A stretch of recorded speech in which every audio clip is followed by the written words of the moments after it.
Hello everyone, my name is Cyberd, and today is going to be a little bit different video.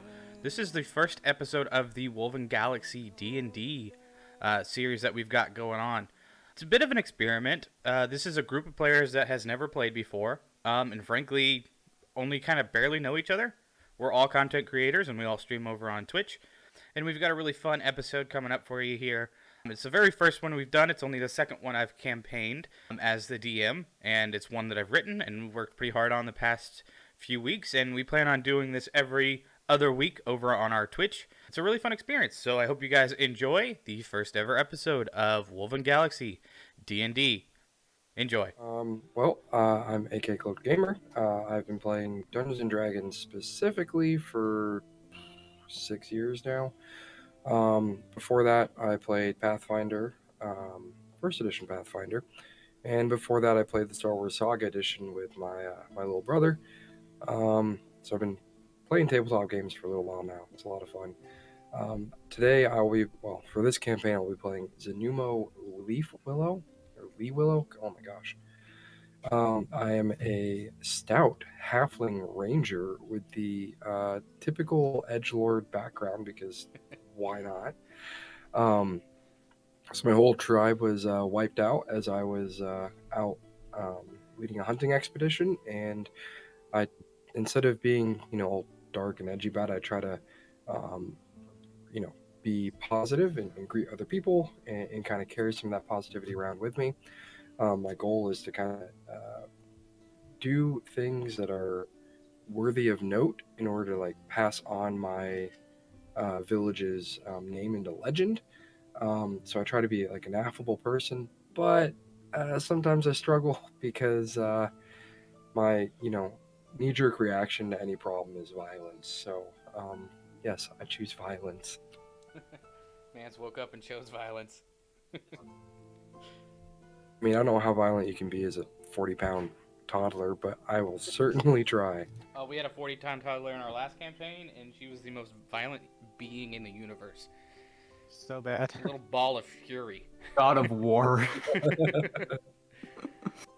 So I'm going to be playing a Mixie. She is a barbarian. She is very rage-filled, but also very intelligent at the same time and trying to discover exactly where her rage comes from. She is a Storm Herald barbarian. So that means she heralds in storms. She is chosen, but she's also kind of disgraced at the same time because they don't like that she is chosen. And we'll probably get into that more and more as things go along. Mm-hmm. But she's just, little rage-filled cupcake. Any little dragon. Detail, any little Of detail dragon. I can pick up on, I'm gonna go ahead and snatch it, just so you know. If I I can know. use it, I'm gonna use it. I am the monkey programmer, as those of you who are watching, and I'm down in this corner. And my character, I am playing as Malgron, and I am a demigod sorcerer, and my father is Poseidon. So what happened with that is that whenever I was shortly after my birth, basically, my father Poseidon gave me up and gave me to my let's see, originally it was with my birth mother, which is human, and then my birth mother ended up giving me up to a random village. So got plopped into a random village, grew up pretty well, taught to kind of treat people perfectly, and we are also going to do something pretty neat is whenever I play Malgron, we will be switching to this voice. So this is going to be my character voice whenever I'm talking with Malgron and trying to roleplay with him. So I'm a dragon, I believe it was blue dragonborn druid. I may or may not end up being the calmest of this group. Also, I have never played D&D before. Yep. So, which is totally fine. We'll walk you through it. And I was telling these guys that rules are more of my problem than your problem. So I will tell you whether or not stuff will work. And if it doesn't, it doesn't. And if it does, it does. So Thank you. It's definitely nothing to fret about. It's kind of one of those things that I feel like a lot of people struggle getting into D&D specifically because of how many rules there are. but I guess it'll show that it's not quite as intimidating as a lot of people think. And it can be as in-depth as you want it to be as far as your character. So people play in the third person, like they do this or they do that versus I do this or I do that. So it's kind of up to individual players on how far you want to take it. I am Cyberd. I am going to be your dungeon master for this campaign. This is one that I am writing myself. So if you find some plot holes, just let me know. There's probably going to be quite a few, as I am writing it week by week, and I'm going to adapt it to our players' choices and what they do. So the story is not set in stone as of yet. It kind of ebbs and flows with the decisions made throughout, and I think that's kind of a fun thing that I did in the last campaign, is I wrote it week by week as opposed to running a pre-written campaign. So it leads to a lot of interesting things, a lot of really annoying headaches when my players want to shop in a bakery for 45 minutes when we have an hour and a half to do our sessions. So my group insisted on always, every town we stopped in, every morning, shopping for scones. That was their thing. New Havre is the main city for the King Havre. It harbors most of the troops, and that is surrounded by a forbidden zone that was wrecked by dark magics. To the north are savage tribes, or what you could be considered savage tribes, and even further north than that is Snowfolk's land, where it's believed to not have been touched by the war at all. However, there is rumors to have tribes up there. To the west is lush farmlands that nobody really wants to touch or attack too harshly, in fear of both sides losing that supply. So that's kind of the general idea of what I just said. So that is kind of the world we're living in. Any kind of big questions on the area and stuff like that before we get started on story stuff? Where can I buy scones? Every town has a free cart of scones that you just walk up and grab without asking the Yes. DM. Limit 1 per player. It's late fall in the realm of Wallace Will Ear. Smoke rises from most of the houses and shops in an attempt to keep them warm through the frigid night that is quickly approaching. We see a man with what you assume is blonde hair, but is covered by a greenish-brown moss. He's face down on the bank of the lake. His clothes are drenched with frigid waters. Stones are pressing uncomfortably into his skin. The water splashes and hits his face, shocking him awake. Whoa. Where am I? What? Where? Okay. So you don't really notice much around you. It's pretty dark. It's fairly late into the night. Some would assume it's probably early morning. What you do notice is there is a letter on your chest, folded neatly into an envelope. Still dry. Let's see what this letter is. Grab it, and I open it. So when you open it, the letter reads, when the moon is high and owls wake, I will be watching for all your sake. Meet me at midnight. I should probably try to figure this out.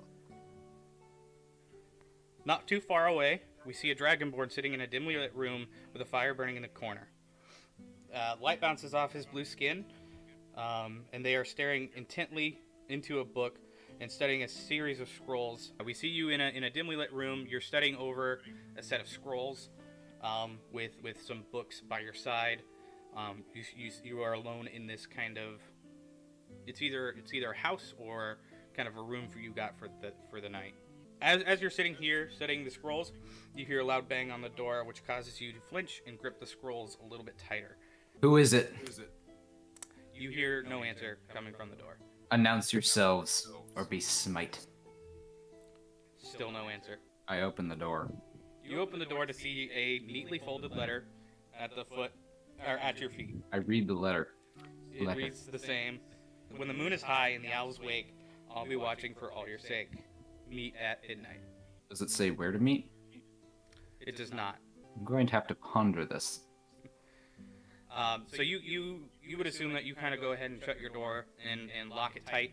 I do. And then we cut over, tucked away into the corner of a tavern is a small but sturdy figure, hunched over a table, with a sack of fur tied with a string to his boots to avoid those who seek to make a quick coin from taking them in his sleep.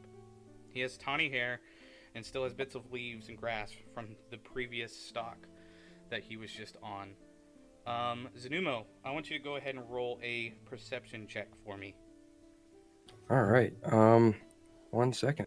All right, got an 8. All you really notice is you feel a slight slip under your hand, and you open your eyes to see nobody there, but you do see a neatly folded envelope. Okay. I will look around, and my voice hoarse from disuse. Totally not me being sick. What? Who is that? What is this? Gosh, it would help if I could read, and I'll open it up. You open the letter, and it reads the exact same. I just want to make sure I have that written down correctly. Okay. When the moon is high and the owls wake, I'll be watching for all your sake. Meet me at midnight. Yes, that is correct. Okay. All right. I will tuck the letter away inside the my cloak, and begin to gather my things and make sure I pay the tavern keep before I leave. Okay. The tavern is pretty empty. There's a few people kind of enjoying the last of their drinks. Some of them that work jobs that bring them later into the night are just arriving, getting their fill of mead and food before they head home to sleep through the day. And as you're kind of wrapping things up, Zanumo, you see a dragonborn walk in, and she definitely stands out compared to the rest of the crowd. Okay. She's donned a tunic and some pants. She's also got beads hanging from her horns, as well as ribbons. You can see a little bit of face paint as well. She's having a fairly heated conversation with another dragonborn next to her. But before you can really tell what's going on, the second dragonborn leaves. And you actually see... I want a Mixie to go ahead and also roll perception. Zanumo, you could also roll, but it'd be pretty obvious for you to see what's going on. Okay. So you could roll with Lights. advantage, actually, Zanumo. Okay. Thank you. So I rolled an 8 on my perception, Okay, and then so that's 11. 11. Okay. Looks like I got a 15. With Zanumo's roll, you actually see a hooded figure kind of slip past her, and you see his hand kind of go into her pocket and then out rather quickly. You're not entirely sure what it's about, but you can tell that a Mixie completely missed it, and the stranger slips out the doorway and heads out into the night. Okay. Can I run up to a Mixie? And be like, hey, excuse me. Huh? Down here. Oh, okay. Hi. Somebody slipped something in your pocket. Just thought you should know. I'm gonna reach in my pocket. You find a neatly folded envelope that reads the exact same. When Hey. the moon is high and the owls awake, I'll be watching for all your sake. Yes. Meet me at midnight. Meet where? I got one of those too. I have no idea. I thought maybe you would know. No clue. 1, 2, 3.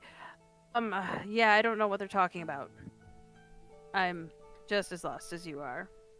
Well, I mean, when an owl bear is stalking its prey, it always approaches from upwind. Then they don't really hunt in packs like wolves do. But maybe if we go together, we can split up and we can hide and observe. Okay. We both got the same letter, So yeah. Okay. So I'm gonna. So we'll just walk out then, and we'll see where the moon is. Because if the moon's not high, then head upwind. Is that what you're suggesting? Moon. Yeah. Yeah. Okay. If we're gonna hunt somebody that's watching us, we should, not Stay give our upwind. scent away. Yeah. Okay. As you step outside and kind of look into the sky, the moon is about set at this point, so you would assume that it's earlier morning than it is late at night. Well, maybe they meant tomorrow night. Must be. I mean, if the moon is setting at this point, then Yeah. I'll reach my hand up. I'm Zanumo. It's nice to meet you. I'm a Mixie. It's nice to meet you too. So, what are you doing here? Arguing. Oh, why would you do that? I like to argue. Well, did you win? I don't think so. Well, you Pretty should sure I didn't. Pretty sure I lost that one. I don't remember. I had to count. When I have to count it. 1, Yeah. 2, Oh, 3. Okay. Yeah, no. I kind of black out for moments. It's fine. It's fine. that okay. I mean, if I was good at counting, I probably wouldn't be a hunter. But here I am. I can count to 10.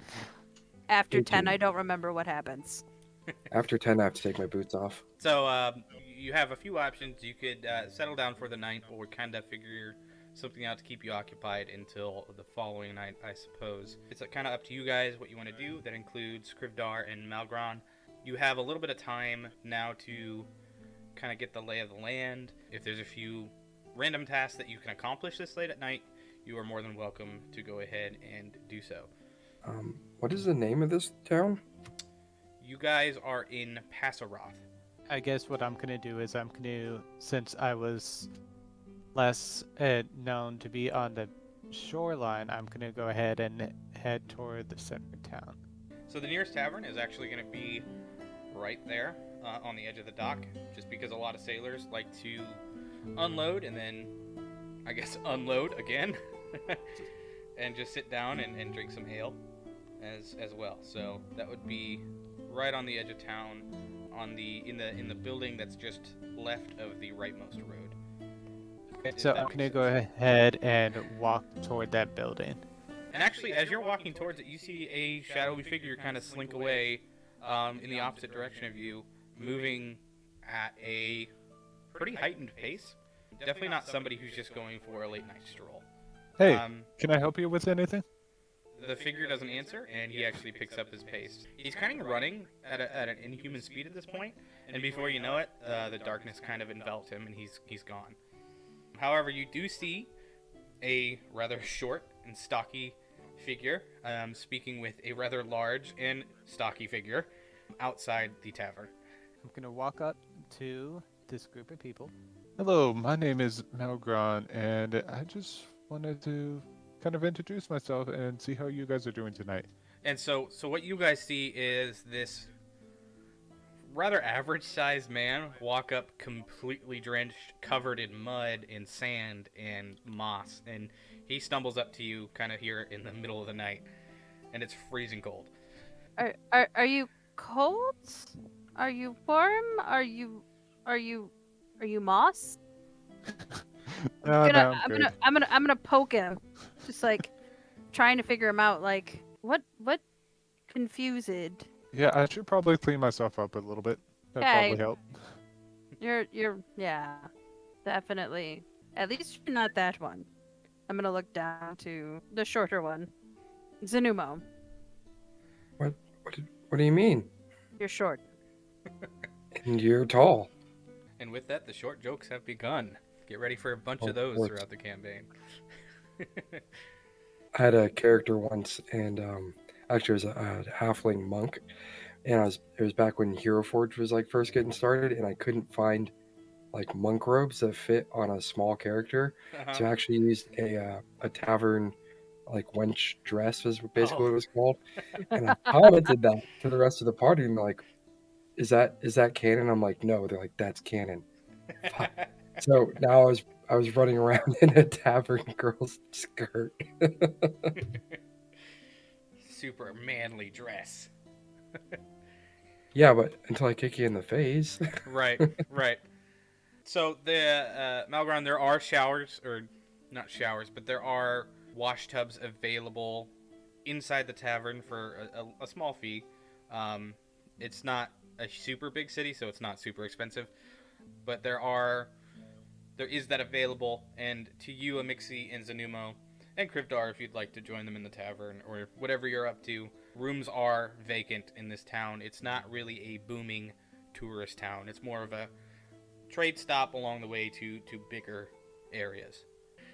Since we have to wait till tomorrow because the sun is nighttime moon is setting. It might be good to just take a nap.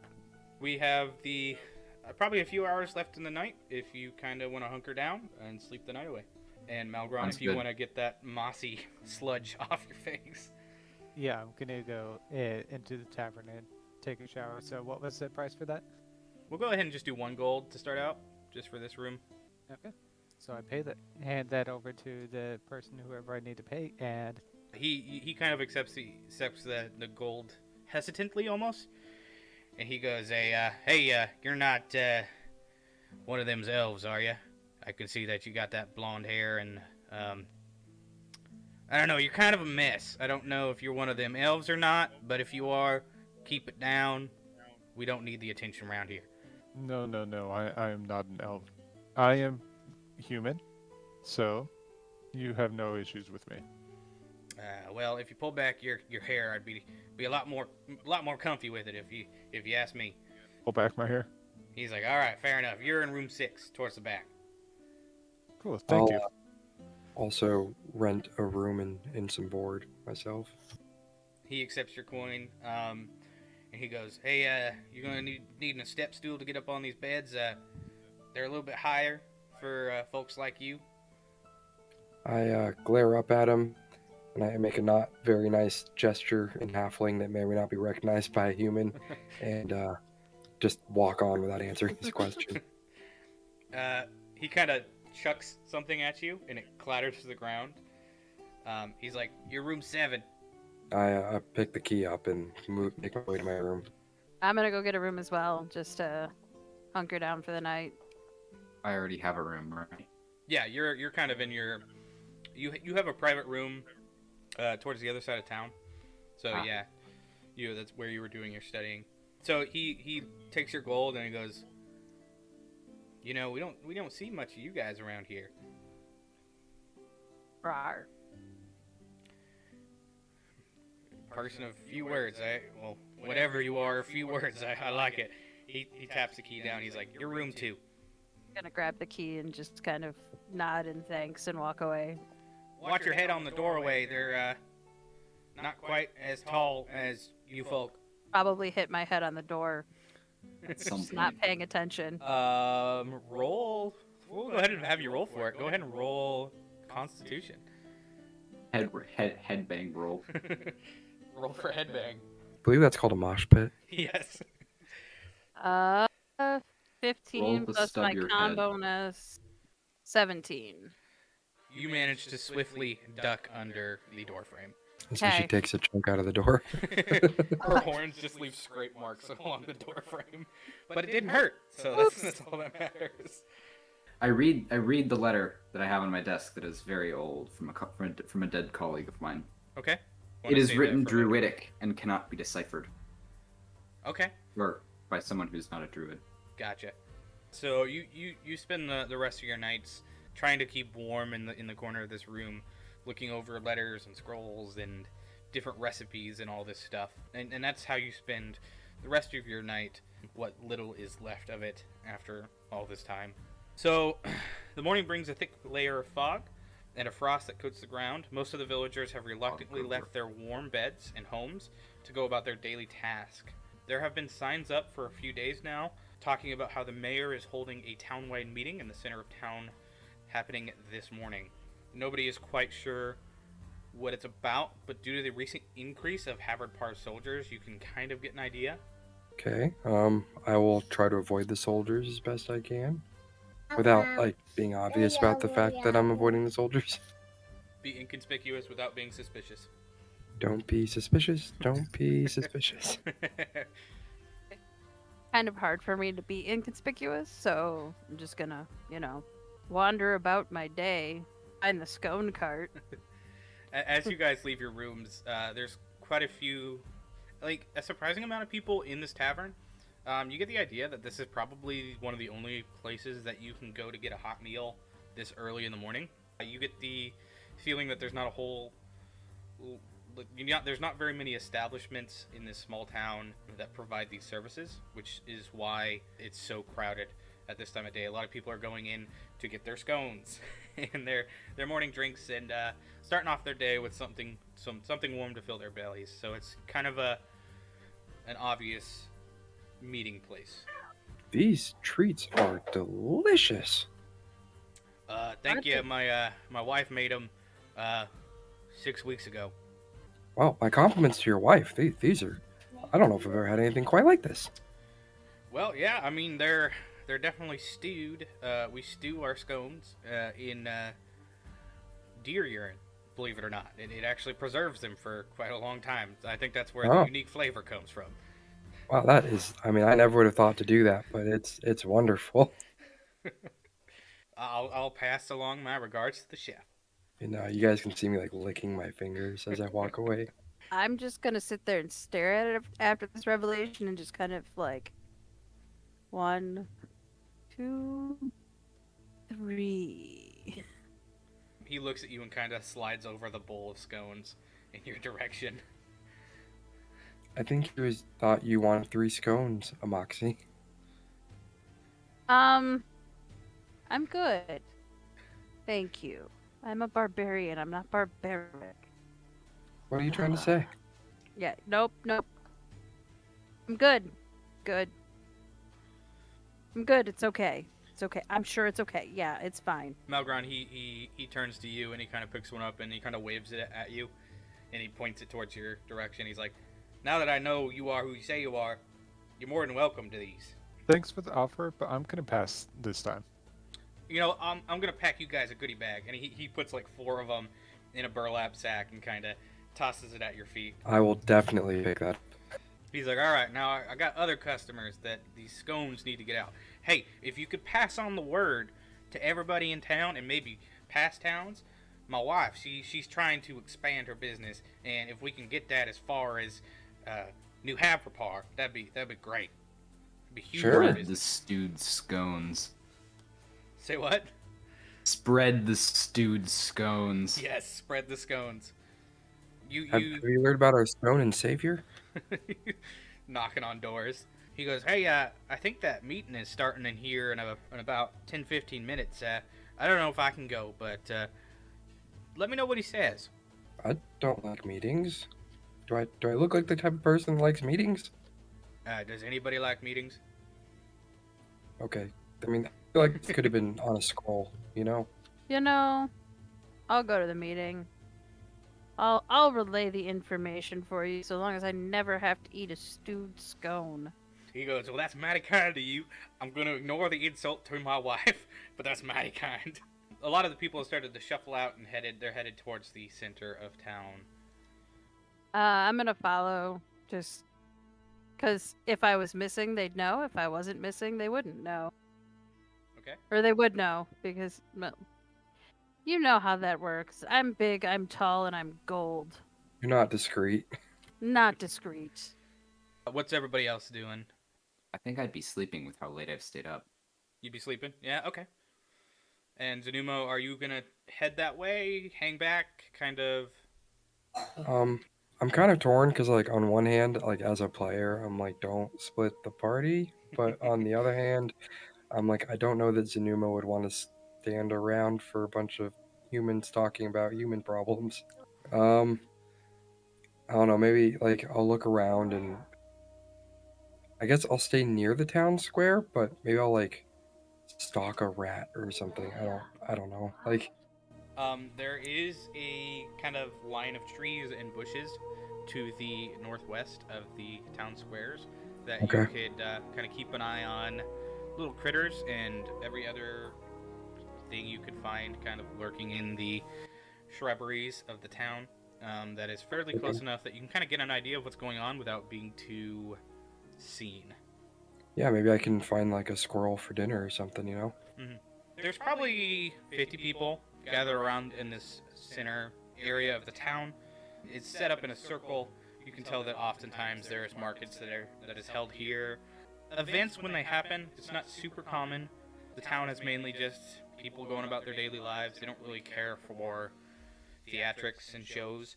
But on occasions, they'll have events and stuff in this center area that's specifically designed for. And everybody kind of gathers in this one area. And you can see the mayor step onto a makeshift stage. It was hastily put together with boxes and barrels from this morning's shipment that came in. It's just enough to get him his eye level above the crowd, and so he can project himself a little bit better. So, Melgron and Mixie, are you like front and center? Do you want to kind of hang back and be cautious, or what are you guys kind of doing amidst the crowd? I am standing there being a beacon of gold, like kind of towards the back so people can see around me, but like not necessarily like lurking on the outskirts, like towards the back of the crowd, just kind of because I don't blend in this area. It's very obvious that I am not blending in, so I'm just gonna stand there and look like I'm being counted. Melgron, how about you? I'll be front and center, and I'm going to be talking amongst a couple of the town folk and just giving them nice greetings and everything for the day. One of the townsfolk kind of leans up to you and goes, "Hey, what do you think this is about?" Unfortunately, I don't know. See, But I feel like it's going to be pretty interesting. I don't know about you, but I've been seeing a lot more soldiers around than I'm used to. Yeah, I've noticed that too. I hope it's nothing too bad. And I'll tell you this, I do not trust our mayor, not one bit. Why not? I don't know, he's always looking for a coin, man. Like, he's always in it for himself, you know what I mean? Yeah, I can see that. He's not a man of the people. Yeah, I guess I would definitely agree with you then. Yeah, I guess we're gonna have to see what he's got to say. The mayor kind of puffs his chest and he starts shouting, kind of to get everybody's attention.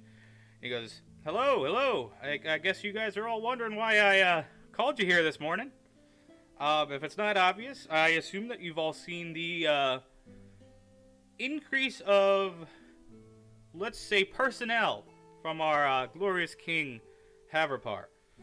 I don't know if you've all noticed this, but they're definitely around. If you just take a look around, you can see the lovely soldiers out and about our wonderful village now. And as he says this, you can kind of see the crowd get a little bit nervous just because they see armored men. They all have weapons.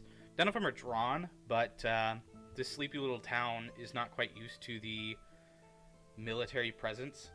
At most, they'll see local law enforcement who maybe carries a dagger if he didn't forget it at the office, but nothing really happens here. So it's pretty jarring to a lot of the townsfolk. The mayor continues and he goes, well, I just want to say that we are officially opening Passaroth as a trade port exclusively for King Haverpar. And with this, the crowd erupts in boos and yells and screams. And you can tell that they are not happy about this. A lot of the town hasn't really been spoken about their beliefs or their opinions on the king. A lot of them kind of keep to themselves, but they definitely are opinionated in a way. Just because King Haverpar is not known for his, I guess, generosity and mercy, just knowing what he's done to the lands and to the previous elven folk that came before him. He is an unsavory character. Yes, he is a very unsavory character. With the eruptions happening around him, he raises his voice a little bit more and he goes, Now, I know some of you don't agree, but I want you to know that the money doesn't go into my pocket. It goes into all of our pockets. And you guys are going to see this in return with infrastructure in about 20, 30, maybe 40 years. So you're going to see all this back over that time. Now, it's initially coming to me. The money is initially coming to me, but I'm going to pour it back into this town, and I'm going to give to you what you've been asking for. Just give it time. More boos erupt, more screams. Monkey and Mixie, go ahead and roll a Constitution saving throw. Monkey, you're going to do it with, or Malgron, you're going to do it with disadvantage. And you said Constitution? Yes, sir. I just got a nat 20, so that's a 22 Okay. modifier. Nice. 18. 18. So with both of those rolls, you feel the ground almost start to rumble or vibrate. And you dodge out of the way just before an explosion goes off underneath the stage, sending several people towards the front of the crowd and the mayor himself flying towards the back. You guys managed to dodge out of the way just in time. And if you look around you, guards have started to, I don't want to say panic, but they've went on high alert. Most of them have their weapons drawn. A few of them are running to help their fallen soldiers. Some of them have started to push over citizens in a attempt to find out kind of who the culprit could have been. Right now we have a huge panic situation. People are running and screaming. They're injured on the ground. And Krivdar and Zanumo, you both would have definitely heard this. Zanumo, for sure, he was only probably a few hundred feet away.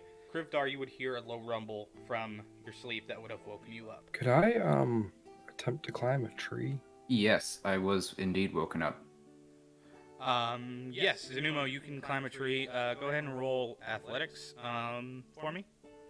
15 plus 3 for an 18. You easily manage to scramble up this tree, finding branches and little crevices to kind of squeeze your smaller hands and feet into, and you're up in the treetops right now, and you have kind of a overview of the panic and chaos ensuing. Okay, and can I see a Mixie and Malgron in the crowd? Like, can I pick them out from the crowd? Yes, they're pretty. One that you've recognized them from before, and they seem to be a little bit more calm than most in this situation. So they're pretty easy to pick out. A Mixie for sure, because she already stuck out to begin with. But you can spot them fairly easily. Okay, I'll try to keep an eye on both of them and stay in my tree. Okay, Krivdar, what are you doing at this moment? You just heard an explosion that kind of rumbled you out of your bed. Yeah. So I had been woken up for a few,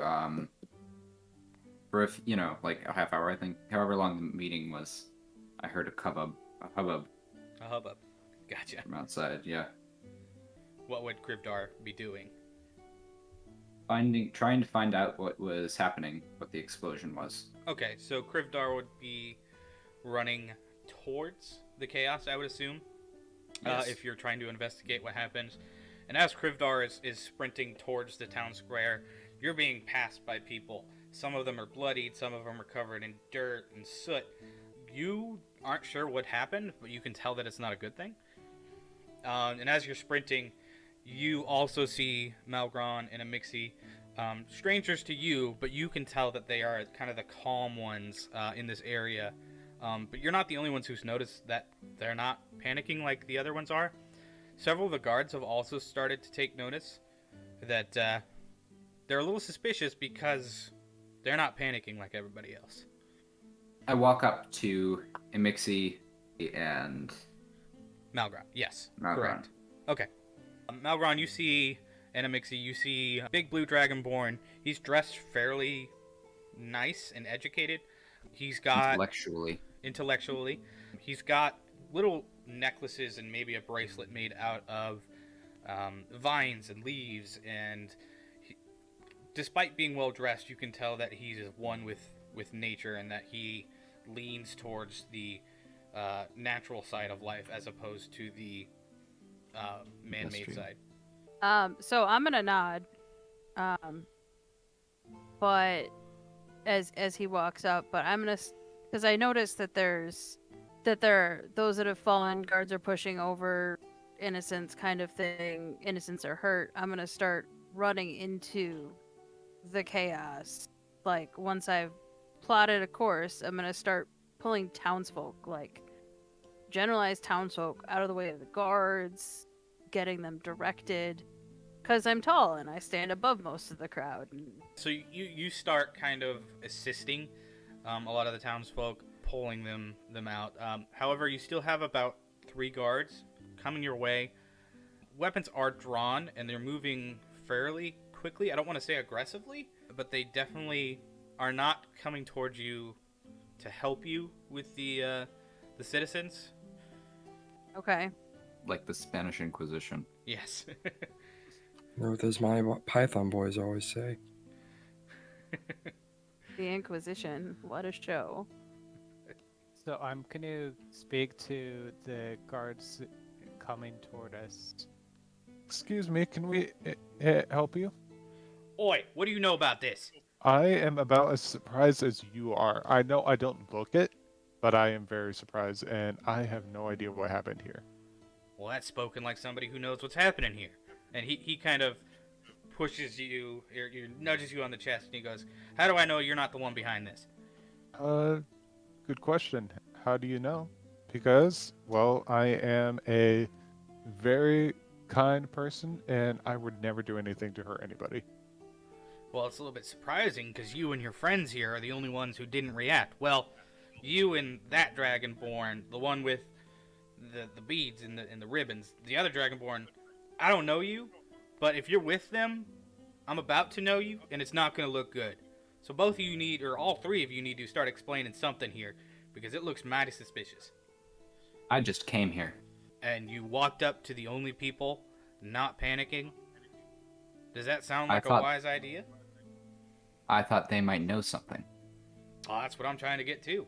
So maybe if you ask them some questions, and I ask them some questions, we can get to the bottom of this, can't we?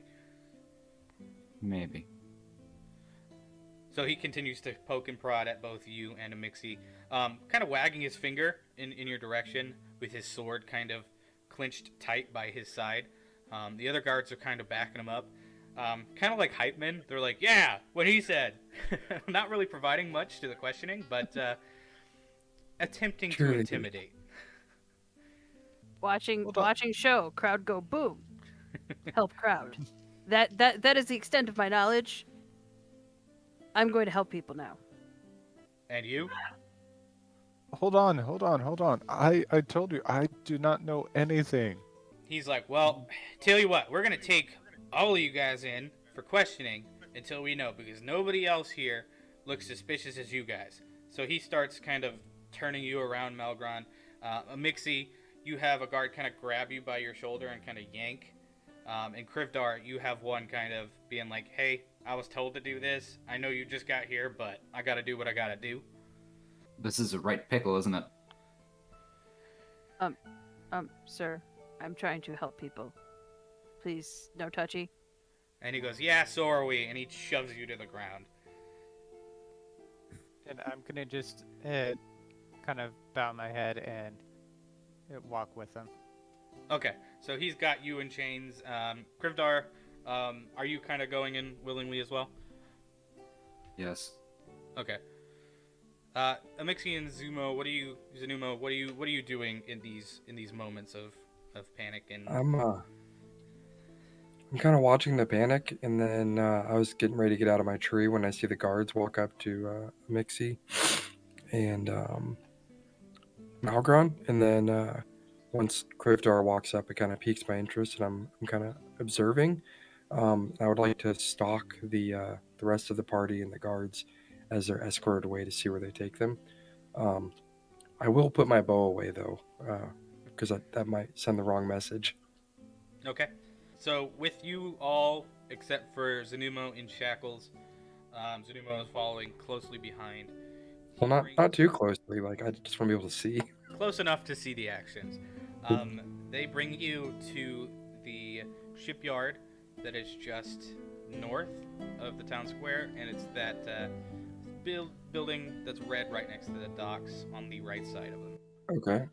They're using that as a makeshift jail, mainly because the current law enforcement has not done a very good job of upkeeping theirs, and it's really only used for the drunkards that need a place to sleep it off at night. So it's not really a military spec prison, not something they'd hold a suspected quote-unquote terrorists in. And just to make sure that, like, these are Haverpar soldiers that are taking them into custody, is that correct? Yes, that is correct. Because as far as they're concerned, you just attacked a known loyalist to the king, and that is an act of war against the king. Attacking any loyalists or any government official that is any way related to the king is a direct action against the Haverpar kingdom. So you're being led away. They open these two big wooden doors of the shipyard, and they toss you in this kind of makeshift room, and they lock the door. It's just an empty storage room. It's maybe got a few empty crates from the previous shipments. Not a whole lot to see. There's maybe a small window that's towards the top, probably about 7 feet up. Probably big enough to stick your arms through, but not quite crawl through yourself. Especially Which someone side the of size of Krivdar or the Mixie. Which side of the building is this on? They would be on the east side. East side? Okay. I'll try to slip into the woods once I see where the guards are taking the rest of them. Okay. And they're I'm like, gonna be repeatedly counting to 3. okay. They're like, you guys stay here. We're gonna get some of our officers. No telling you how long it is. So they toss a water skin in with you, and they're like, make this last. We don't know how long we're gonna have to keep you here. And they slam it shut, and you hear the lock click. Question. Yes. Have I seen a snake before? Probably. I mean, snakes are Okay. fairly common animals. Probably your average snake. Obviously, it's not going to be like a basilisk or anything. Yeah, like a garter snake. Yes. At some point in your life, you would assume that you would have seen a garter snake or like a smaller snake of that nature. Yep. Okay. What do you guys do? You're locked in a dark and almost empty storage room. Do either of you know any tricks that can help us out of here? I can get to 9. Here, I can control water. So what I'm going to do is I'm going to take some of this water out of the skin that they gave us and freeze it and turn it into a key. Okay. So I'm going to cast Shape Water as a cantrip. Okay. Cool. I'm gonna say, yeah, you go ahead and shape it into not a key because you didn't really get a look at the key, but you can shape it into a lockpick. So if anybody has proficiency with lockpicks, I will say they didn't search you. They took any obvious weapons off of you, like your bigger swords and stuff. But as far as like an in-depth search, that didn't happen just due to the panic and the chaos that you were in. So, but any short swords and stuff like that would have been removed from your person before being thrown into this room. If Is I could, there a lock on the cell side of the door? It's not made to be a prison. So it's like your Right. typical keyhole that would go all the way through on both sides. Gotcha. AK, did you have something you wanted to jump in yeah, with? sorry, if I could just interject. Would I have had like my primal companion? Would I have had a chance to summon my Beastmaster beast companion? Yeah, since you have not been spotted by any of the people, and it's probably Yeah. been around 15 to 20 minutes, you would have had plenty of time to go ahead and do that. Okay, cool, thank you. Yeah, I think I'm gonna. For me, I'll probably just watch the building for right now because I don't know what's going on. So I want to like see if there's guards going in or out. And I'm a hunter by trade, so I'm pretty patient if I need to be. So I'll be in my blind, as it were. Okay, go ahead and roll investigation for me. See that Flat I'm 10. negative 6. Flat 10. You see that there are 2 guards posted out front. Each one has a long spear and their standard kind of military armor.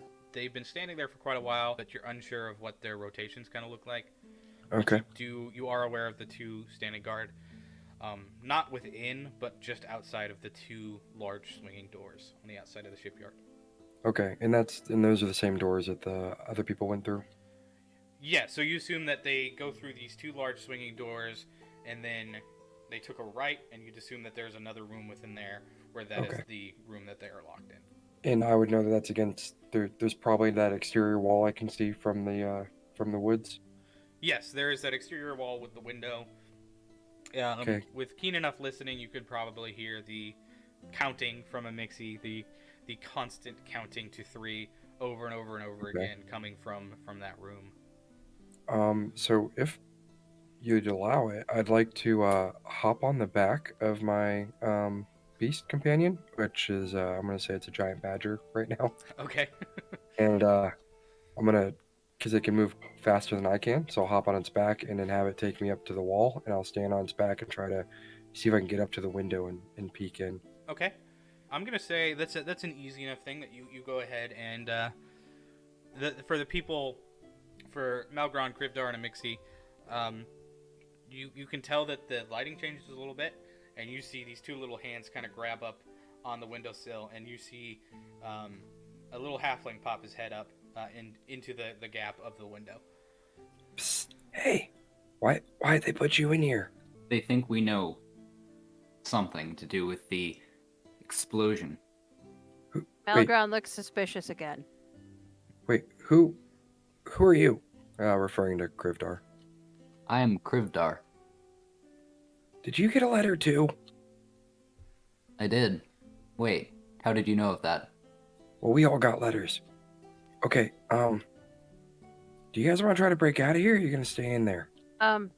I can get to 9.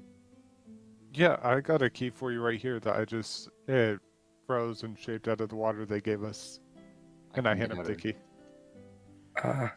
I don't know how to use the lockpick. He drops it into your hand, and it feels cold. And the longer you hold it, it starts to make your... Are you wearing gloves? Probably not. Okay, well, it makes your palm awfully damp. And no, I can keep this frozen for an hour. It still and makes his freeze hand this damp. after an hour. It makes his hand damp, cold, and uncomfortable, but it's not melting quick enough to do any significant damage. And is it a key or is it a lockpick? I thought it was. It was a lockpick, yes. Okay. Yeah. I don't really know how to use this, but if I can get in Oh. there, I can try. Can I use investigation to look at the lock? Yes, you can. I'm gonna look at the lock and see what it's made out of, if it would be meltable. Okay. Go ahead and roll investigation. 11 plus intelligence 1, so 12. It seems like a pretty standard steel lock. Again, it's not a prison. It's just your basic storage area. It's locked to keep out thieves, really.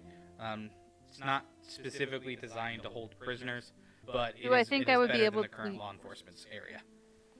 Do I think I would be able to use my breath to get out of here? That's definitely an option. However, it would cause quite a ruckus. Okay.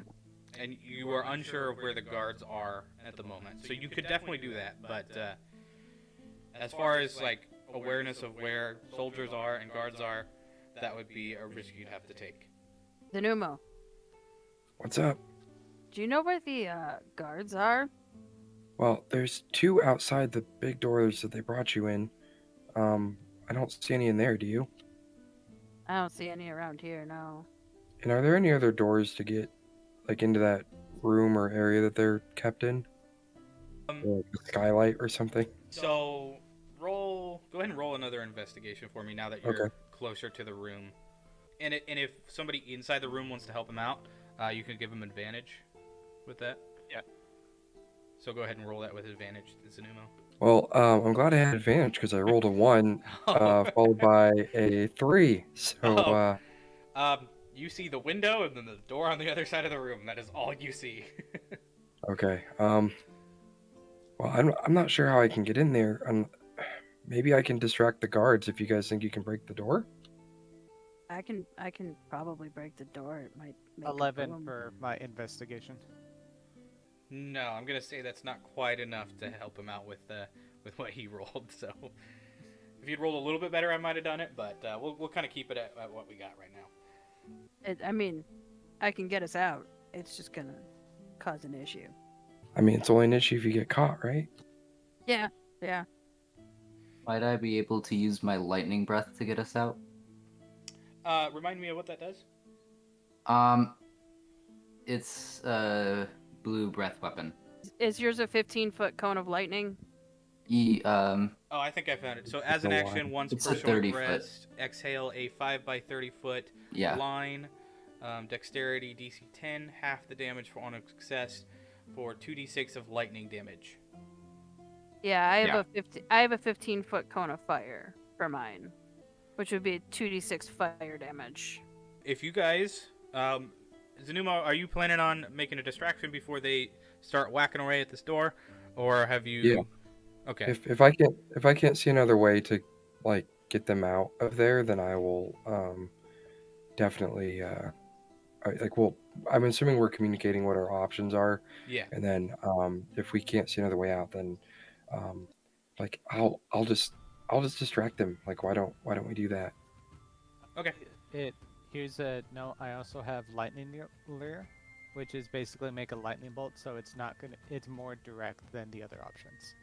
Additionally, I can use Wild Shape to magically assume the shape of a beast I have seen before, and presumably get out of the cell or cage. Actually, that reminds me, I have spells. I should see what I can do with those. I was gonna Well, say, nothing super useful, but all right. if you've settled on the destruction part, we'll head over to Zanumo. And what are you going to be doing to distract these two guards that you know for sure are out front? What's that kind of look like? So I'd like to, I'd say, give me 5 minutes, and you'll know the distraction when you hear it. And I kind of shimmy back down onto my giant badger, and I have him charge off into the woods. And we'll kind of do like a big circle. I'm gonna pull up the map here just a second. Okay, so you see that in that top right corner. So if you go on that path south of the shipping yard, and then you go east, you have that brown roof, and then east of that, you kind of have that red roof. House on the top right. I'm gonna go down between the first red roof house and the second red roof house. Go on the trail, head northwest on that, and then they should be able to see me. I assume. And you're trying to get the guards to chase you? Is that what you're trying to do? Yes. Do I know? Is there any like derogatory slang that's commonly directed at the? Hold on, I have it written down. The Haverpar soldiery at all? As far as slang, your typical slang against your soldiers, though, but definitely insults against the king. Definitely get the people riled up. Most of his soldiers are incredibly loyal. You're unaware as if that's to like natural means or if it's supernatural means as to why they're so incredibly loyal. But you just know that they don't take it very lightly. What kind of like their armor and stuff? Like, do they have like any like distinctive colors or anything like that, or is there like a not heraldry? Heraldry, like a symbol that is associated with the king. Yeah. So the average Haverpar soldier is donned in a fairly lightweight armor, but sturdy. But it's not heavy enough to really burden them down. They're a fast-moving army, typically. Most of it's like a very shiny silver. They're held to a very high standard when it comes to maintenance of their armor. In the center is it's almost like a compass, but it's like a star as well. If you know what I mean, like like several point star. On the center of their chest, and it's got like a purplish kind of hue to it. And that's stamped right in the center of their armor. Some of the soldiers will personalize it depending on their either rank or their unit. A lot I'll get into that later, but these soldiers have little streaks of yellow, like kind of sashes going across their front. Okay. And at that building, like that intersection I was kind of talking about, how far away am I from them? But like, cause there's that one building kind of catty corner, right, with the red roof. But how far is that from the soldiers? We'll probably say it's roughly anywhere from 80 to 100 feet. Okay.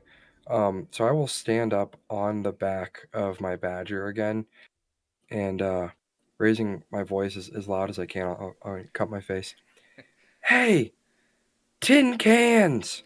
They kind of peek up and look your direction. They're kind of like putting their hands over their eyes to kind of squint in your direction to see if they can see who's making that noise. Okay. I'll wave my hands above my head. International sign of distress.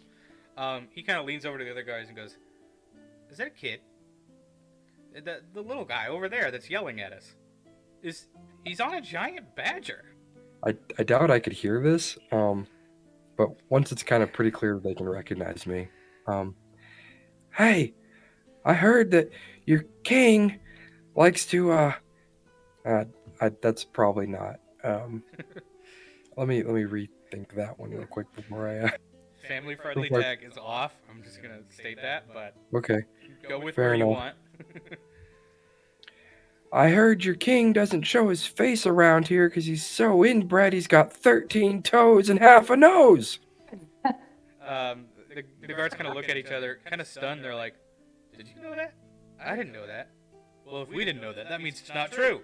And they kind of ready their spears and they start sprinting in your direction. Okay. And I'll sit back down on my badger and we'll book it to the woods. I've got a 40-foot movement speed, so I think I can have him sprint to 80. Okay. While I cling on for dear life. And you will, with your 40-foot movement speed, that keeps you well ahead of those soldiers for as long as you're running. I'd like to try and hide in the woods from the soldiers. Go ahead and roll stealth, but I'm going to give you disadvantage because they are chasing you. Okay, that's reasonable. It looks like I've got a frequent flyer here in chat. I'm going to see if he's paying attention. He can roll a d20 for me. Hopefully it's not an 8. Right? Speaking of chat, what do you mean by Voldemort? She just goes, Voldemort, ? Half a nose, maybe? Maybe? Half a nose, flattened. Maybe, yeah. Flattened, completely flattened nose. Yeah. Does Voldemort have 13 toes? I doubt he would have let anyone take a look.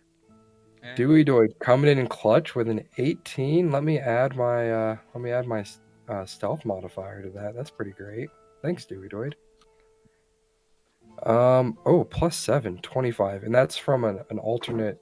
Just to clarify, the only reason it's that high, so I've got a +3 dexterity, but as a optional class feature, as a ranger, I have canny. I can choose one of my skill proficiencies, and the proficiency bonus is doubled for any ability check you make that uses the chosen skill. So I get the +4 instead of the +2 to that stealth. So 25 to hide. Yeah, thanks, Dewey Doid. So I'm gonna, with that good of a roll, I'm gonna kind of have you explain what that looks like with you hiding in the woods.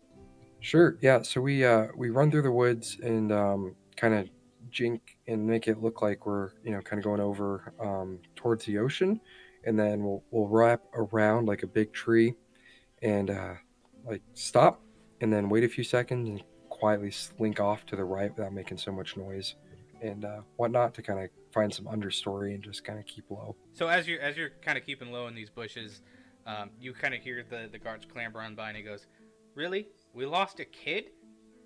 And the other guard goes, "Well, I want you to know that this is going on your report, not mine. I didn't lose the kid. You lost the kid. It's your turn to take the fall for this. I took it last time." And he goes, "All right, that's fair enough, but you got the next one after this." And they kind of start slowly, dejectedly walking in the direction of their previous post. One of them kind of takes it even slower, looking through the bushes, just in case he doesn't have to write that report. I will try to stifle a laugh by biting my lip, but otherwise staying quiet. Okay. So now we'll go over to the trio that is locked in the storage. So did we hear the guards kind of head Walk out? Yeah. Zanumo, did you have a signal that you were gonna give them, or? He said we'd hear it. I figured me shouting Okay. at the guard and then them running away and rattling would be fairly obvious. Okay, yeah. So you would have heard kind of this whole commotion going on outside the main wall of your storage thing. So you have a pretty good idea that whatever Zanumo did worked. Okay. So with that, I'm gonna count to 5 because I'm really good at counting to 5. 3, but I'm gonna get to 5. And then use my breath weapon to at least heat the lock, kind of get it down, damaged that door wall area. Okay, go ahead and roll an attack against the door, because we're gonna kind of no, just roll the damage of it, and then we're gonna have a general HP of the door just to see how long this is gonna take you guys. So it is 2d6. That is 6. Thank. So on a side note, me and actually some of the folks that frequently watch my my stream, we determined that one point of fire damage is 15 watts of energy, if you're curious. Interesting. How'd you do that? Just math? Yeah, lots of math because we figured out. I had a Dragonborn character that wanted to try and boil a shallow like pool of water with some gelatinous like oozes in it. Okay. And well, a torch always deals 1 fire damage, and it's okay. Then we figured out how much like it was a lot of math and like physics googling for like how much energy is output by a torch, and then we determined it was Oh. 15 watts, and then we tried to calculate how much like water was in this pool, and then how much energy it would take, and it was quite a thing. It was definitely like it was interesting, but yeah, 15 watts for a torch. Well, I'll tell you what. If you know how many watts it takes to melt a steel lock. A Um, significant amount, I can assure It you. takes 400 kilowatt hours. Ooh. Yeah, Yikes. probably not going to go with that 44 gigajoules. stat. We'll probably I not go mean, with are that we, stat. are we melting it or just getting it weak enough that you can I'm kick it just down? getting Melting it it. weak enough that I can count to 10. Okay. Yeah. Perfect. I'll also help. And I can help as well. Yeah. With my breath weapon. Okay, yeah, go ahead and do that. Roll your damage. I got a 19. A 19. Nice. All right.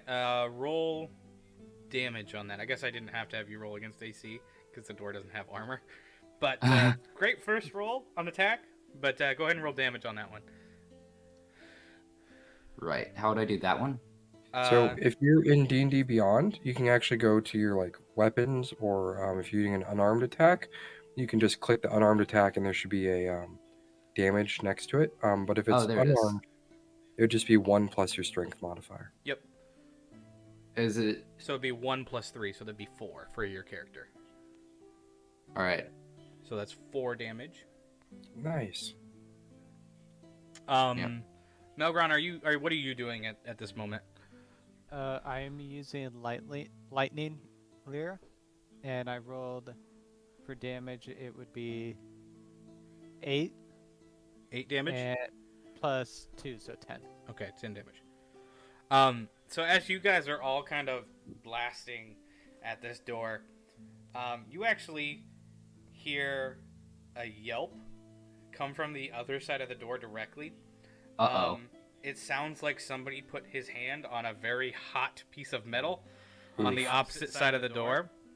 And as he yelps, the door kind of just crumbles into just a pile of ash on the ground. And you see a very stunned guard on the other side of this door holding his hand Home Alone style with the imprint of the doorknob on his hand. And he goes, "What? And he kind of fumbles for his weapon as he tries to yank it out of its sheath. It's kind of getting caught on his now kind of slothing skin of a hand. Ugh, gross. Who's cooking? Smells like bacon. 8, 9. He goes, "Whoa, what's about to happen?" And he yanks his sword free and kind of loosely holds it up in your guys' direction. Definitely not confident in his current ability to hold off all 3 of you that just ashed a door. And I'm going to enter a rage. I would like to rage. Oh yeah. I am anger. Alright. I am anger at this point. So I'm gonna enter a rage, and I am going to attack. Okay. Get him. I am +5 on that. I need to double check that. Are you sorry. doing unarmed, or what are you? I here? mean, I assume there's not anything that I can use because they took stuff from me. No, not unless you rolled another investigation to kind of see. Yeah, I didn't look for stuff. I hit 10. Yep. So that was a 19 + 5. That hits. Okay. That definitely hits. So for unarmed attack, I get 1 plus your strength modifier. yes, which is but I also get more because of the rage, I believe. 2 times a day you gain advantage and deal +2 damage on strength-based melee attacks. And I also can see this guy, right? Yes. Yeah. Okay, He's standing right in front of you. He was there when the door got busted down, and so. So as part of the Storm Herald thing, a 10-foot aura surrounds me when I rage. Okay. And I am a C, so it is 1d6 lightning. In How close addition to the, are the other it two? says a 10-foot aura surrounds you while you rage based on the environment you choose every time you gain a level. C does 1d6 lightning damage to one creature you can see in the aura. Oh, one. Okay, so if they're behind you, you So- wouldn't see them. Yeah. Okay, that's fair. Yeah. So So your rage plus your 6. strength Yeah, so 6. plus 6, or 1d6. That's 6. That's 6 for the damage Okay. for the unarmed attack. Okay. And then it is 1d6 lightning to him, which is a 2. So that would be 8 total. So you kind of punch him right in the gut, and with this punch and in your muscles kind of bulking up as you see this, your fist slams into his armor, and as it slams, blue streaks of lightning kind of travel up his armor, and you see him kind of shake and rattle in his very bones. He rattles, and he is kind of tossed back a few feet. He is visibly scared, and he, in a last-ditch effort, is going to try to swing back at you. He rolled a 16 against AC, which your AC is 14, so that hits. 14. Yeah. And that is... I said he had a sword, right? Mm-hmm. I think so. And that's typically just 1d6, right? Am I correct in saying that, AK?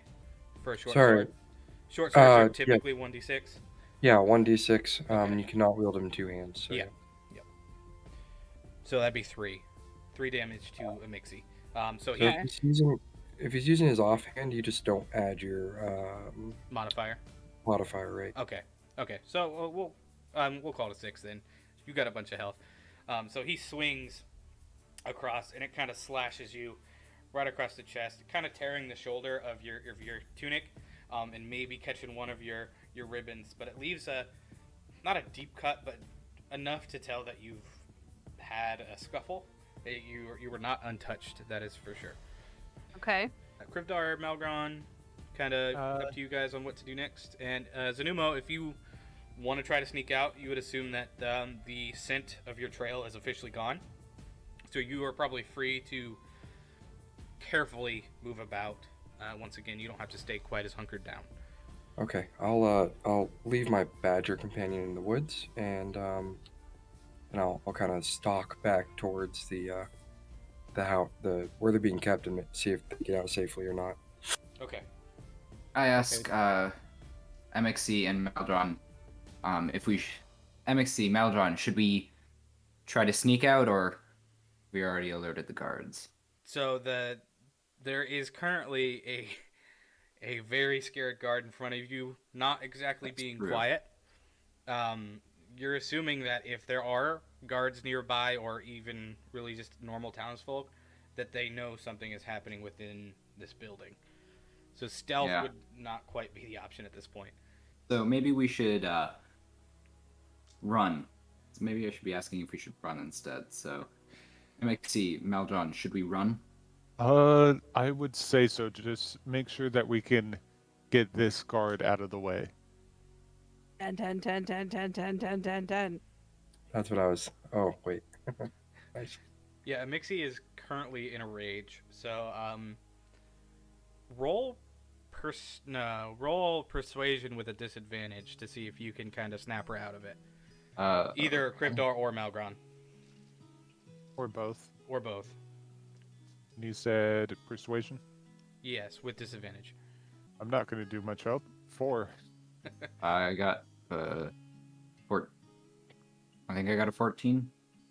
But I have a disadvantage in that. So despite 13. your best efforts, you can just see that there is not a whole lot other than anger behind Mixie's eyes. And they are locked on the guard that she has just pummeled. If we want to go back over to Zanuma, what would you be doing right about now? And can I like see them breaking out of here? Am I able to view that? They're still within that first door, so you'd have to get through those double doors that those guards were standing by. Okay, if I can't see them, then I'm not gonna necessarily move. I'm still like, come on guys, you know. You can't see them, but you can definitely hear a Mixie just shouting 10 at the top of her lungs. Okay, I don't think I would have enough information to be comfortable moving in. So I'll like, I will get my bow ready, but like I'm still like lying in wait behind a bush or something. Okay. The Mixie, it's back to you if you want to continue your. I'm gonna punch him again because Okay. I don't have the ability to think for anything else to get a weapon or anything like that. So. Okay. So 10 plus strength is 13. So, okay. That just barely misses. So in your kind of blind rage, and with Malgron and Krivdar kind of almost in between you, trying to break it up, your punch doesn't quite reach. It falls just short of this guard, who happens to do another panic swing, but with Krivdar and Malgron in between, he's going to swing towards Malgron and probably miss. He got an 8. So with his kind of limp swing, he swings wide and maybe catches a piece of your tunic, but no substantial damage there. And we'll move on to AC. That was against AC, so he misses. So yeah, you miss. Yep. It is over to Malgron or Krivdar with what you guys want to try to do. I guess in response to him doing that, I'm going to cast the cantrip Shocking Grasp. So let's see, I'm gonna roll to hit. 7. 7 misses. Well, it's a cantrip. Do you have to roll versus AC? It is an attack, so yes, yeah, you would have to. Yep. So yeah, that misses. Just because you're kind of reaching behind you, you don't really know the distance that he is, and since he barely missed with his short sword, that would make your hand just out of reach of his arms or his torso or whatever you're trying to grab. So you just narrowly missed. Krivdar, we'll go over to you. Yeah. Let's see. I think I'll cast now. I'll cast my Druidcraft cantrip, I think. Okay. So it's it creates a tiny, harmless, sensitive sensory effect that predicts. I whisper to the spirits of nature. I create so it can do stuff like instantly make a flower blossom, a seed pod open, or a leaf bud bloom, or a harmless sensory effect such as falling leaves, a puff of wind, or the sound of a small animal, or the faint odor of a skunk. Or I can instantly light or snuff out a candle, torch, or a small campfire. I suppose I should have asked, are there torches on the wall or something? Yeah, there's probably one or two. It being during the day, it's not super necessary for lighting, but due to the lack of windows, there would be a couple. I'll cast my Druidcraft cantrip to light the torches that aren't lit already. Okay. To try and throw the guard off, to confuse the guard. Go ahead and roll deception. 14. It's not enough to really pull his attention entirely. But I will give advantage to the next attack. It's just enough. Yep, that's what I was aiming for. Okay, so so he notices these torches kind of blink and light up suddenly, and it definitely startles him enough to have him turn his head just enough to kind of get an extra advantage there. Zanumo, if you're still sitting outside, we can swing back over to Amixie unless you have gotten enough information at this point. I mean, because it's really just going on what I can hear, right? Yeah. And I mean, I'm already trying to break these folks out. Like, as a player, I want to charge in there and like help with combat, but I'm like, yes, my character he's already helping, but doesn't know them quite well enough to like put his life at the line. Right. Maybe if like another guard comes in and opens the door and I could see what's going on, I might help then, but as of right now, it's like that's pretty near thing, unfortunately. Sorry, guys. You do, with that actually, you do see one of the guards kind of, one of the guards that doesn't have the right to report. The other one is still kind of back searching where you used to be. One of the guards has kind of slowly made his way back. He's kind of distracted by some of the fairer-looking townsfolk. Gotcha. He's distracted on his own mission, but he is definitely getting closer and closer the longer this kind of endeavor goes on. Closer to me or closer to the building? Closer to the building, so he'd be probably in between you and the building now. You can see him, but he's not close enough to know what's going on yet. Okay. I guess before he can the other guard in the woods still in the woods see him? No. So the other guard is pretty occupied. He's actually went quite a few feet into the shrubs and the thicket. So he would have to be intentionally looking for this other guard in order to see him while looking back. Okay. In that case, I am going to try and prevent that guard from assisting the other guards there. Okay. And how far is the guard from me currently? Probably about 15 to 20 feet. He's just across the street from you. Okay. Because if you're in the woods still, correct? Right. Yeah. Yeah. So he would be directly west, not on the other side of the road, but like next to that tan house in between the shipyard and where you would presumably be. Okay. I will attempt to start combat with my short bow. Chat rolled a 15 plus 7 with my archery fighting style. Okay. So 22. Yep. And let me roll some damage here. Whew.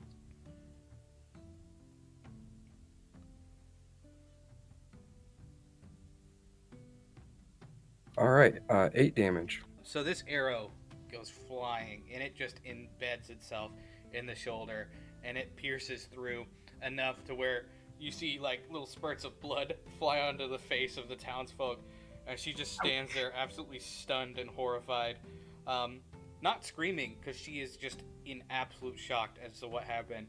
And you see the soldier grab his shoulder and kind of turn to look where that came from. He has not spotted you yet, but he now has an arrow sticking through his shoulder. And I will displace and move deeper into the woods, I guess. I want to be able to see him, but not necessarily move towards the other guard in the woods, if that makes sense. Yeah, so you're heading further east and not south. Right, yeah. Yep. Okay, and shoot, that'll end my turn. Awesome. We'll head over to Mixie then, top of the order. I guess we never rolled initiative, but kind of fell into it. Kind of fell into initiative. I'm gonna roll again on this guard. Do I get advantage with this one? Yes, since you're the next to attack, you do have advantage. Okay. I rolled a 12 plus strength and proficiency, right? For unarmed? Yes. 1 plus your strength modifier. Okay, so 1 plus my strength modifier is the damage, right? To attack, you add strength. Yes. Do you add proficiency for unarmed attack? To the AC, right? You'd add that to your AC. Yep. Yeah. Yes, okay. So that was +5 last time. That's okay. So 12 plus 5. 17. That hits. Okay, and so then that is another. That is 1 plus strength modifier, which is 3.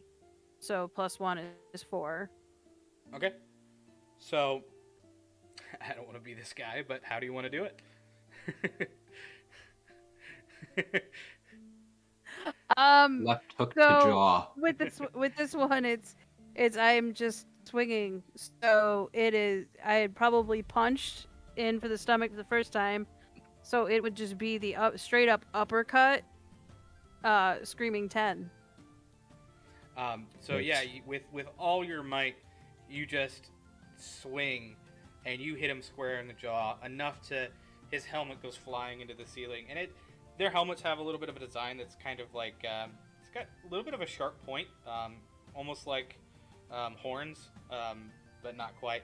And you hit him hard enough that when his helmet flies off, it embeds itself into the ceiling, and he just falls down in a heap.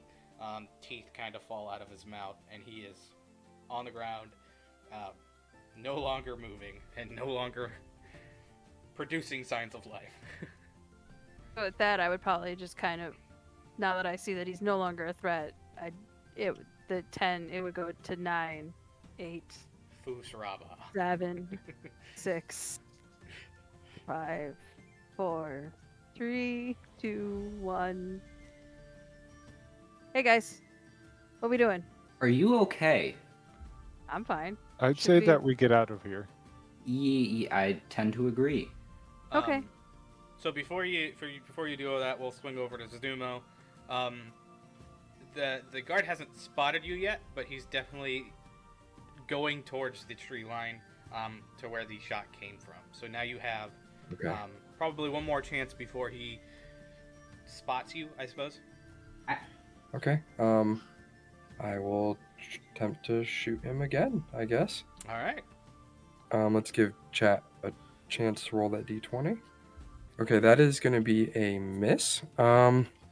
With a 4 plus 7, 11, I think, is going to miss. Yeah. So that whizzes right by his helmet, and as he squints, he goes, "Wait a minute!" And as he's saying that, you see Zanumo, and you assume the guard sees the doors of the dockyard kind of swing open with two rather normal-looking, one dragonborn and one normal-looking humanoid, and another one with an awfully bloody fist Okay. and a I slash can across the chest. Nice. So, and the three of you would also see this guard with an arrow in the shoulder. You would not see Zanumo, but you do see the guard with an arrow in his shoulder, currently bleeding pretty profusely, adding a shade of red to his armor of gold, or of yellow and purple. From the woods, you can hear a kind of tinny, like childlike cry. Help! Help! I'm being repressed. So the three of you have kind of any action available to you at this moment. He's probably roughly 50 feet from you, right now. I will say he's only noticed you. He's not like aware, but he has noticed movement from that direction. So you guys do have an opportunity without being alarming him directly as of this moment. So if that's what you're kind of thinking, he's not going to get a shot off before you will, is kind of what I'm getting at. Magic missile him. Does anybody have Magic Missile? I I have no. I hate that Magic spell. missile the I darkness. attack the darkness. I hate Magic Missile with a passion. I have passed without a trace that I could cast to help us avoid detection, but I don't think that's the vibe I'm getting. I'm gonna cast magic missile. Okay. So that's gonna be 4 darts. And it just hits. That's why I hate it. It just automatically hits. Magic. And that's why I love being a sorcerer. And so So at your go ahead level, and you roll got that. 4? 3. 3. That's what it is. Okay, so that is going to be 8 plus the spell attack bonus, which is plus 4, so 12. How do you want to do it? All to the head. So you fire these magical beams of some sort of energy, and you fire the first one, and a blue streak just flies at an insane speed, and it hits his helmet, and sparks shoot, and the helmet flies off. The second one hits him across the cheek, and it turns his head, and then the second one, or the final one, hits him directly in the side of the head, and he collapses in a heap on the ground, and his helmet kind of clatters, and it spins for like 10 seconds. It's just spinning on its top until it finally slows to a stop. Malgron, it's not nice to kill people. I got to help a friend out. Speaking of which, Exumo, you good over there? Yeah, that could have gone better. Could have gone worse. The other guard is still preoccupied. You get the notion that you haven't drawn the attention of anyone else. The stuff is starting to settle down despite the 2 bodies that have been left. There's still one in the street and one in the barn. The one in the shipyard is probably safer as far as not being discovered than the one just laying here in the street. But other than that, you guys are in the clear at the moment. We should probably get out of here. I agree with that. I agree. Let's go. Okay. Again, Malgron. Killing is just bad form. Where would you guys like to head? I would prefer we stick to the woods on our way out. I agree with that. Rather, I would like to stay in nature. Doesn't matter to me whether it's plains or forest. I would like to go as well, but make sure we have water nearby. So could we continue along down the shoreline and stay in woods? Yeah, if you head south, you would be able to find pretty easy cover most of the way to the nearest town. I can guide us through the woods. I'm pretty familiar with them around here. We can avoid any patrols they might send after us. But I don't know if we're going to make that meeting from the letter or not. If it was just us who got the letter, then would we need to worry about attending? He says Who's it from? He That's says I'll true. be watching for all your sakes. So I mean, if he's watching, or whomever wrote the letter is watching, he'll follow. Yeah, I agree. Let's find a copse of trees. It's nice and safe where we can camp for the night. Okay, I think I can help with that. Oh, and if we need food, I'm good at getting food. Yeah, I've got the Outlander feature, which you might have as well for getting the food. I'm I a think- barbarian tribe member, so I can Nice. forage twice as much food and water while in the Cool. wilderness. And I do have. There's something. Nope. Never mind. You guys make it, since you're stopping pretty much as soon as, not as soon as the sun goes down, but pretty quickly after the sun goes down. You make it a little over halfway to the town of Wolven. That's just south and then around the lake, and you Nice. guys are pretty well hidden in the trees. Is there any risk? Is there any like significant risk of being discovered? I doubt it, but You're pretty safe from your general soldiers, as they due to their excess gear typically stay to the roads and they're not really in the thick bush. However, the occasional bandits and ne'er-do-wellers do sneak through there every once in a while. It'd probably be wise to have a watch set up, but other than that, as far as military terms goes, you're relatively safe. and we should set up that watch. I can probably take the first shift or whatever. I'm accustomed to staying up late. I can take second watch. I'll take third then. Okay, and then I guess I'll take the final watch. Okay. So to kind of start this out, Krivdar, go ahead and roll perception, please. Now, I will say, as we're like settling down for the night, you guys hear me put out like a high-pitched whistle that like you soon can't hear anything, and then my badger kind of comes tromping out of the forest and curls up, and I lay down and cuddle up with my badger. Name it. That's a good idea. Any suggestions? Philip. Philip the badger. Philip the badger. Philip. I can dig it. That's a nice name. All right, so you do this whistle and you hear kind of a thump, thump, thump, thump, and a happy little trot, and Philip kind of gets as close to the fire as he can to keep warm, as it is fairly chilly, and he snuggles up and he snuggles around Zanumo, and Zanumo can fit comfortably within the curl of this giant badger. Badger boy. Yeah, Krivdar, go ahead and roll a perception for your first watch, please. All right. 11. The night is clear, and aside from a few critters kind of wandering up on your camp and maybe trying to steal a deer urine scone every now and then, it is pretty quiet. And then so we'll go over to Zanumo, and we'll have you do the same.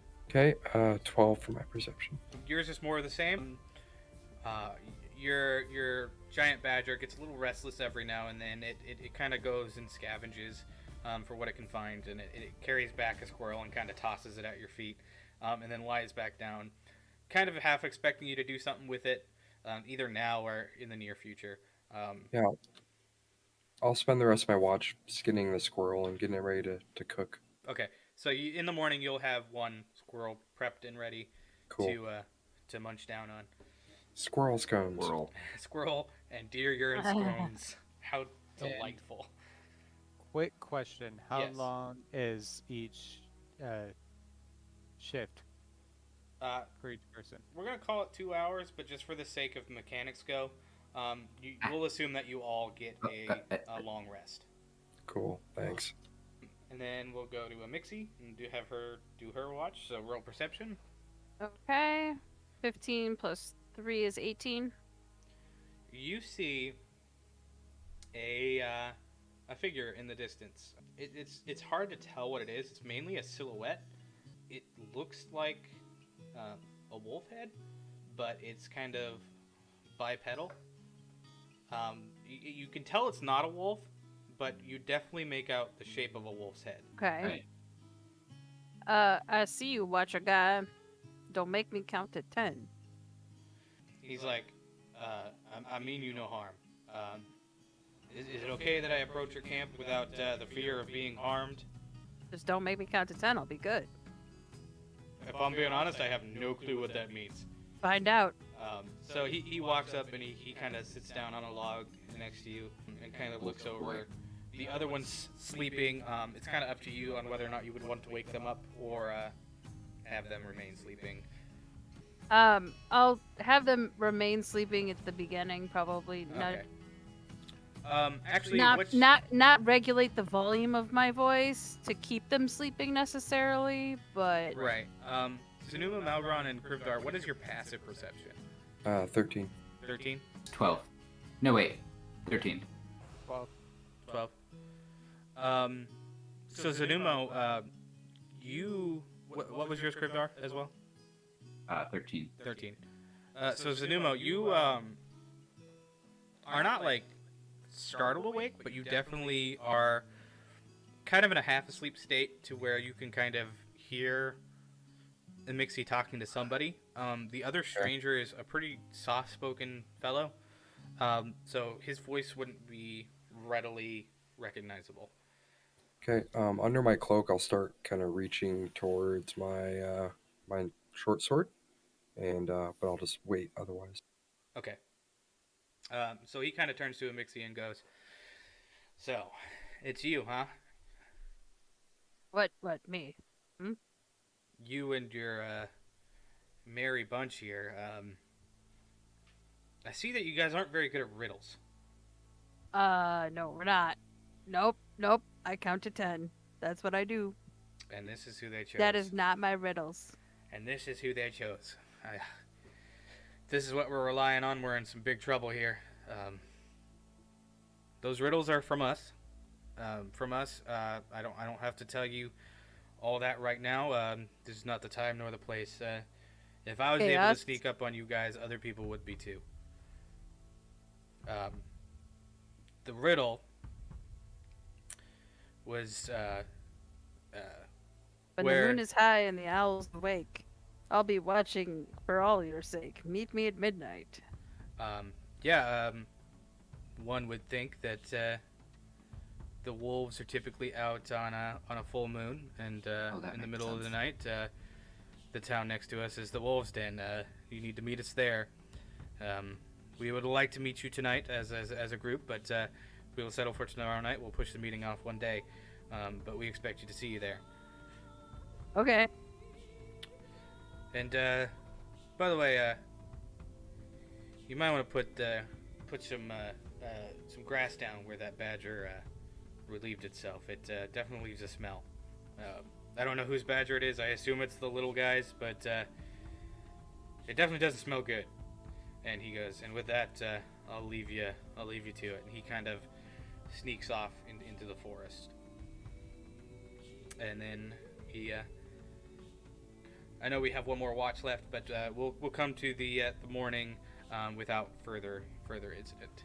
Be fair, I wasn't exactly looking at the map until like halfway through. So. Right. And we will go ahead and end it there, seeing that it's 11:30.